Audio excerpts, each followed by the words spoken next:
দুর্নীতি দমন শাখা এবার আরো শক্তিশালী।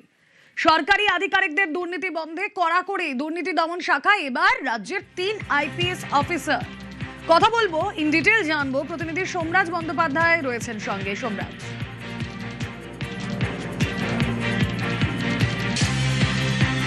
হ্যাঁ দেখো, রাজ্য সরকারের তরফে একটা নজিরবিহীন পদক্ষেপ নেওয়া হয়েছে। এবার সরকারি আধিকারিকদের দুর্নীতি বন্ধে অ্যান্টি করাপশন ব্রাঞ্চ বা দুর্নীতি দমন শাখাকে আরও শক্তিশালী করছে নবান্ন।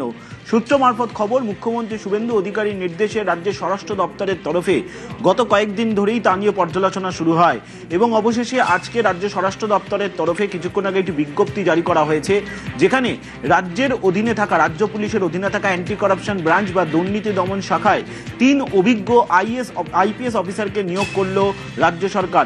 যেখানে মুরলীধর শর্মা আইপিএস, মুরলীধর শর্মার পাশাপাশি কমলাশী সেন এবং আইপিএস আকাশ মেঘারিয়া, এই 3 জন দক্ষ আইপিএস অফিসারকে নিয়োগ করলো রাজ্য স্বরাষ্ট্র দপ্তর দুর্নীতি দমন শাখায়। পাশাপাশি আরও 16 জন অফিসারকেও নিয়োগ করা হয়েছে, যাদের আগামীকাল দায়িত্ব নিতে বলা হয়েছে এই অ্যান্টি করাপশন ব্রাঞ্চে।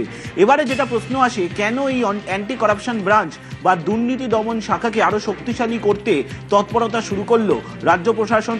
সূত্র মারফত খবর, তৃণমূল কংগ্রেস সরকারের সময় একের পর এক দুর্নীতির তথ্য সামনে আসছে। সে আমফান বলো, সেবাশ্রয় বলো, বিভিন্ন প্রকল্প নিয়ে বিভিন্ন ধরনের দুর্নীতির তথ্য উঠে আসছে। শুধু তাই নয়, তুমি দেখেছো যে তৃণমূল কংগ্রেস সরকারের সময় প্রাতিষ্ঠানিক দুর্নীতি নিয়ে ইতিমধ্যেই রাজ্য সরকারের তরফে কমিশন তৈরি করা হয়েছে। সেই কমিশনও এবার কিছুদিনের মধ্য থেকে রিপোর্ট দেওয়া শুরু করবে রাজ্য সরকারের কাছে। এবং যখনই কোনো দুর্নীতি তথ্য উঠে আসছে, তখনই তৃণমূল কংগ্রেস সরকারের সময় থাকা একাধিক সরকারি আধিকারিকের নামও উঠে আসছে।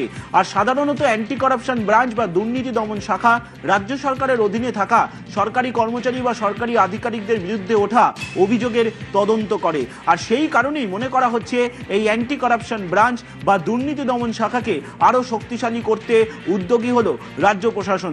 সূত্র মারফত খবর, সম্প্রতি মুখ্যমন্ত্রী শুভেন্দু অধিকারী স্বরাষ্ট্র সচিব সহ রাজ্য পুলিশের কয়েকজন শীর্ষ কর্তার সঙ্গেও এই বিষয় নিয়ে পর্যালোচনা করেন এবং তারপরেই এই অ্যান্টি করাপশন ব্রাঞ্চকে ঢেলে সাজানোর প্রস্তুতি নেওয়া হয়। ইতিমধ্যেই অ্যান্টি করাপশন ব্রাঞ্চে একজন আইজি পদমর্যাদার আধিকারিক রয়েছেন, তার সঙ্গে আরও 3 জন আইপিএস অফিসারকে নিয়োগ করা হলো।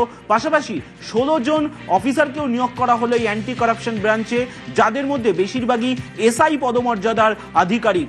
আগামীকাল থেকেই তারা এই অ্যান্টি করাপশন ব্রাঞ্চের কাজ শুরু করবেন এবং বিভিন্ন সময় সরকারি আধিকারিকদের বিরুদ্ধে ওঠা যে দুর্নীতির অভিযোগ, তা নিয়ে তদন্ত করবে এই anti corruption branch. Trinamool Congress সরকারের সময় বারে বারে যে দুর্নীতির তথ্য উঠে এসেছে এবং সেক্ষেত্রে বিভিন্ন সরকারি আধিকারিকদের নামও যে জড়িয়েছে, তাদের বিরুদ্ধেও তদন্তে গতি আনতেই এই অ্যান্টি করাপশন ব্রাঞ্চ বা দুর্নীতি দমন শাখাকে নতুন করে সাজানোর উদ্যোগ নেওয়া হলো বলেই মনে করছে প্রশাসনিক মহল।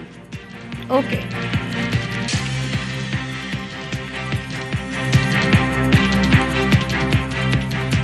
আরো একবার আপনাদের জানিয়ে রাখি, এবার আরো শক্তিশালী দুর্নীতি দমন শাখা। সরকারি আধিকারিকদের দুর্নীতি বন্ধে কড়াকড়ি দুর্নীতি দমন শাখায় রাজ্যের 3 আইপিএস অফিসার। দুর্নীতি দমন শাখায় আইপিএস মুরলীধর শর্মা, দুর্নীতি দমন শাখায় রয়েছেন আইপিএস আকাশ মাঘারিয়া, দুর্নীতি দমন শাখায় রয়েছেন আইপিএস কমলাশী সেন।